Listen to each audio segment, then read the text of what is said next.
Hi friends, ಎಲ್ಲರಿಗೂ ನಮಸ್ಕಾರ. Welcome back to YM vlogs. ಇವತ್ತು ಎಗ್ ಕರಿ ಗ್ರೇವಿಯನ್ನು ಮಾಡ್ತಾಯಿದ್ದೀನಿ. ತುಂಬ ಚೆನ್ನಾಗಿರುತ್ತೆ. ಬನ್ನಿ ಹೇಗೆ ಮಾಡೋದು ಅಂತ ನೋಡೋಣ.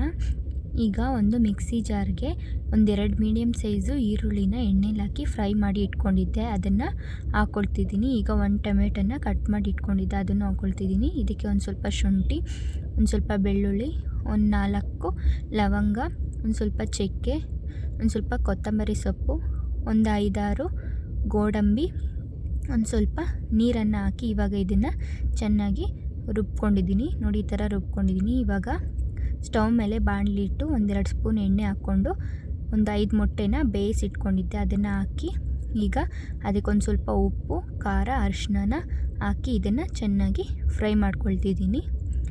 ಇದನ್ನು 1-2 ನಿಮಿಷ ಫ್ರೈ ಮಾಡ್ಕೊಂಡ್ಮೇಲೆ ಇದನ್ನು ಒಂದು ತಟ್ಟೆಗೆ ಎತ್ತಿಟ್ಕೊಳ್ತಾ ಇದ್ದೀನಿ. ಈಗ ಅದೇ ಬಾಣಲಿಗೆ ಇನ್ನೊಂದೆರಡು ಸ್ಪೂನು ಎಣ್ಣೆಯನ್ನು ಹಾಕ್ತಿದ್ದೀನಿ.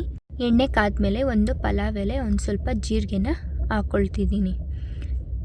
ಈಗ ರುಬ್ಬಿ ಇಟ್ಕೊಂಡಿದ್ದಂತಹ ಮಸಾಲೆನ ಅದರಲ್ಲಿ ಹಾಕ್ಕೊಳ್ತಿದ್ದೀನಿ.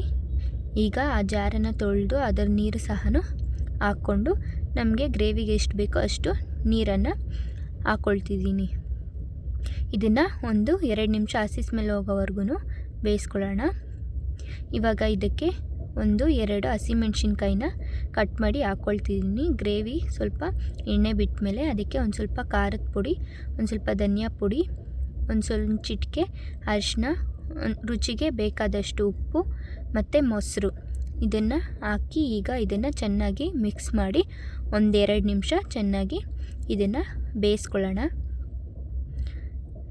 ಇದು ಎಣ್ಣೆ ಬಿಡೋವಾಗ ನಾವು ಆಗಲೇ ಫ್ರೈ ಮಾಡಿ ಇಟ್ಕೊಂಡಿದ್ದಂತಹ ಮೊಟ್ಟೆನ ಇದರಲ್ಲಿ ಹಾಕಿ ಇದನ್ನು ಇನ್ನೊಂದೆರಡು ನಿಮಿಷ ಚೆನ್ನಾಗಿ ಬೇಯಿಸ್ಕೊಳ್ಳೋಣ ಗ್ರೇವಿಯಲ್ಲಿ. ನೋಡಿ, ಈ ಥರ ಬೇಯಿಸ್ಕೊಂಡ್ಮೇಲೆ ಇದಕ್ಕೆ ಒಂದು ಸ್ವಲ್ಪ ಗರಂ ಮಸಾಲ ಮತ್ತು ಒಂದು ಸ್ವಲ್ಪ ಕೊತ್ತಂಬರಿ, ಒಂದು ಸ್ವಲ್ಪ ಕಸೂರಿ ಮೆಂತ್ಯನ ಹಾಕ್ಕೊಂಡು ಚೆನ್ನಾಗಿ ಮಿಕ್ಸ್ ಮಾಡಿ ಇವಾಗ ಇದನ್ನು 1-2 ನಿಮಿಷ ಚೆನ್ನಾಗಿ ಬೇಯಿಸ್ಕೋಬೇಕು. ನೋಡಿ, ಈಗ ಚೆನ್ನಾಗಿ 2 ನಿಮಿಷ ಬೇಯಿಸಿದ್ಮೇಲೆ ಎಗ್ ಕರಿ ಗ್ರೇವಿ ಅನ್ನೋದು ರೆಡಿಯಾಗೋಗುತ್ತೆ.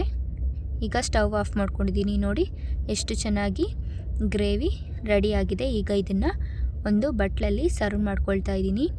ಈ ಗ್ರೇವಿ ಎಲ್ಲದಕ್ಕೂ ತುಂಬ ಚೆನ್ನಾಗಿರುತ್ತೆ. ಚಪಾತಿ, ರೋಟಿ, ಪೂರಿ, ಅನ್ನ, ಮುದ್ದೆ ಎಲ್ಲದಕ್ಕೂ ತುಂಬ ಚೆನ್ನಾಗಿರುತ್ತೆ. ನೀವು ಸಹ ಇದನ್ನು ಒಂದು ಸರಿ ಟ್ರೈ ಮಾಡಿ. ಹಾಗೆ ಈ ವಿಡಿಯೋ ನಿಮಗೆ ಇಷ್ಟ ಆಗಿದರೆ ಪ್ಲೀಸ್ ಲೈಕ್ ಮಾಡಿ, ಶೇರ್ ಮಾಡಿ, ಸಬ್ಸ್ಕ್ರೈಬ್ ಮಾಡ್ಕೊಳ್ಳಿ. Thank you so much.